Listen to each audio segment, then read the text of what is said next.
This is California. California is the largest state in the country. Not largest in terms of land area. That would be, Alaska and Texas. But in terms of the number of people who live in the state, California wins by roughly a zillion. California's population is equivalent to the combined populations of Wyoming, Vermont, North Dakota, Alaska, South Dakota, Delaware, Montana, Rhode Island, New Hampshire, Maine, Hawaii, Idaho, Nebraska, West Virginia, New Mexico, Nevada, Utah, Kansas, Arkansas, Mississippi, and Iowa. All of those other states combined have roughly the same population as the state of California. It is a big state. And California also has a big and a very good university system. There are community colleges in California. There are private colleges in California. There's a state college system. And then there is the crown jewel of higher education in California, the University of California system. There are 10 University of California campuses all over the state. My dad went to one of them. My brother went to another of them. They are great schools. And Rick Santorum thinks that these schools are actively trying to destroy America. This is Rick Santorum speaking today in Wisconsin. Listen to what he says here. This is one of the all-time classic Rick Santorum making it up moments. Watch. I was just reading something last night from the state of California, and at the California universities, it's several, I think it's 7 or 8 of the California system of universities don't even teach an American history course. It's not even available to be taught. It's not even, there's no American history being taught at the University of California campuses. Really? Why would they do this, Rick Santorum? It's not even available to be taught. Just to tell you how bad it's gotten in this country, where we're trying to disconnect the American people from the roots of who we are. That is unbelievable. What did he say? He said 7 or 8 of the University of California campuses do not allow you to study American history. They do not teach it. You cannot take it even if you want to. Wow, Rick Santorum, that is unbelievable. By which I mean that literally cannot be believed. That is not a true thing that Rick Santorum is saying. Not even close. Let's just pick one of these campuses at random. Oh, for example, here's the University of California at Davis. Their course catalog, look at that. History 17A, History of the United States, taught by Professor Smolensky. History 17B, History of the United States, taught by Professor Rochway.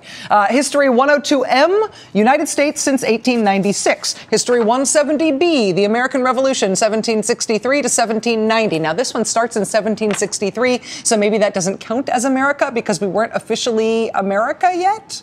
History 174A, the Gilded Age and Progressive Era. Progressive? History 174D, Selected Themes in 20th Century American History, taught by Instructor Voiles. Shall I go on? There's others. Rick Santorum, while running for president today in Wisconsin, said that you cannot take American history courses at 7 or 8 University of California schools. He read that somewhere. It is true that you can't take American history courses at one campus in the University of California system. At least I think that you can't. As far as I can tell, you cannot take American history classes at the University of California, San Francisco. That's because UCSF is a medical school. But still, I'm sure there's a reason to be outraged about that anyway. After all, San Francisco. Rick Santorum is hard to report on in the presidential race, because while numerically, in terms of the number of people who are left in the race, Mr. Santorum kind of by default has to be considered a top-tier presidential candidate. But the way that he campaigns, frankly, repels top-tier style coverage, as in coverage that takes him seriously. Because Rick Santorum campaigns like a Michelle Bachmann, or like a Herman Cain. He campaigns like Herman Cain did if Herman Cain had not had a sense of humor or a singing voice or that long, weird string of sexual harassment allegations or an economic plan that rhymed. We reached out to the Santorum campaign today to find out where Mr. Santorum read last night, as he said, that you can't take American history classes at the University of California. We have yet to receive a clarification from the Santorum campaign. It does not appear that he has issued a correction to this misstatement either. Rick Santorum does stuff like this all the time. You may remember him also saying on the campaign trail, remember when he said that the government in Amsterdam, the government in the Netherlands, likes to kill all the old people there essentially for sport? Remember that? He has not corrected that either. In the Netherlands, people wear a different bracelet if you're elderly.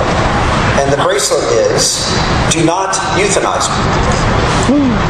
Because they have voluntary euthanasia in the Netherlands. But half the people who are euthanized every year, and it's 10% of all deaths in the Netherlands, half of those people are euthanized involuntarily at hospitals because they are older and sick. And so elderly people in the Netherlands don't go to the hospital. They go to another country because they're afraid, because of budget purposes, that they will not come out of that hospital if they go into a sickness. None of those things are true. None of that is true. I mean, it should be noted, the Netherlands is a country. There are hospitals in that country. There are old people in that country. So it's true that some of the nouns can be affixed to Mr. Santorum's thesis. But everything else he said there, not true. And not that hard to fact check. Not that hard to figure out that it's not true. For example, you could just find a Dutch person and ask them. That's what we did. He says 10% of all deaths in the Netherlands are the result of euthanasia. Not true. He says half of all those people, so 5% of all deaths in the country, are people being euthanized involuntarily. Totally not true. He says specifically, elderly people in the Netherlands don't go to the hospital and instead leave the country because they are afraid of Dutch hospitals. Not true and insulting.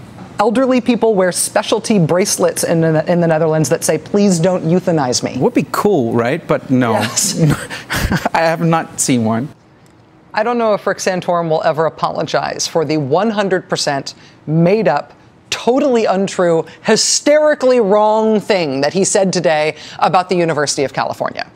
But when he said that the Dutch kill their old people essentially for fun, Dutch people got mad. That Dutch news anchor, who I just questioned there, you saw me questioning there on this show about what Mr. Santorum said about the Netherlands, that same anchor eventually got the chance to ask the Santorum campaign if they were going to correct the 100% made up, totally untrue, hysterically wrong thing that Mr. Santorum had said about Holland. Watch the answer that he got. This is an interview between the Santorum spokesperson named Alice Stewart and that Dutch news anchor. Her answer to him is basically, Rick Santorum is pro-life, Rick Santorum is pro-life, Rick Santorum is pro-life, I can't hear you. Watch. I have to ask you about something he said about Holland and euthanasia. I don't know if you read about that on the blogs. He stated that people wear bracelets in Holland saying do not euthanize me, and that people are involuntarily euthanized. Do you remember him saying that? Yeah, but a lot of these things, it's a matter of what's in his heart. He is a strong pro-life person, and that comes from life until natural death, and that's where he is. And those are the issues that are important to the people of America and the people that come out to vote for him, and that is strong pro-life from conception to natural death. Not asking about what's in his heart or what he believes. Your candidate said all of these things about a country called the Netherlands, which is a real place full of real people who are called Dutch people. He said things that are not true. Will he correct these things? Are they wrong? He's pro-life. The Dutch reporter goes back and asks the spokesperson again, and her answer again is, Rick Santorum is pro-life. Is pro-life. Did I mention he's pro-life? Watch. The government of Holland says, the embassy says, well, the figures he used are not correct. He sort of gave a wrong picture of the Dutch Dutch euthanasia rules. What is your... Rick is strong pro-life. He is, as I said, he's for life from conception to natural death, and that is what the voters of America have stood behind him for, and that's why he's getting the support that he has. That, but people say he's just not using the right figures. He's not telling the truth about the Dutch euthanasia law. Rick is strong pro-life, as I said, from life from conception until natural death. Okay, so I'm not going to get a comment of you because he's very pro-life. I gave you an answer. I'm asking you about something he said that was factually incorrect. No comment on that? Did I mention he's pro-life? Does that excuse you from having to actually work in the factual world? That is what constitutes an answer from the Rick Santorum campaign, when they get something dramatically, ostentatiously wrong. The Rick Santorum campaign is essentially being run out of the blog comments on a birther website. It is very hard to treat him or his campaign as a major political force. It is hard to treat him as a major political figure who has a shot at the presidency. But this is Mitt Romney's competition. And heading into tomorrow's contest in the presidential primary, Mr. Romney is favored in the latest polling to win the state of Maryland by 25 points. In Washington, D.C., there is not really any polling, but it may help in your predictions to know that Rick Santorum is such a serious candidate, he didn't bother to get himself put on the ballot in Washington. It's not like he tried and he was rejected. He didn't even ask. In Wisconsin, it is sort of contested. Mr. Santorum telling reporters today that he might sneak in and have an upset victory in Wisconsin. And sure, that is possible.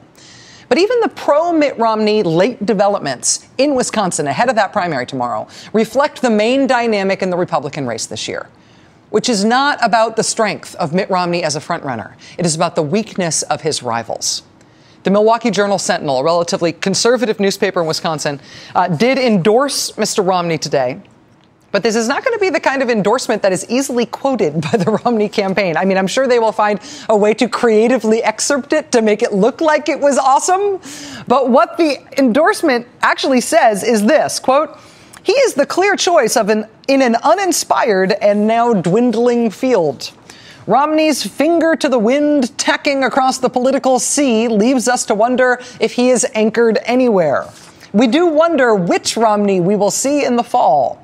The list of Mr. Romney's rhetorical contortions is long."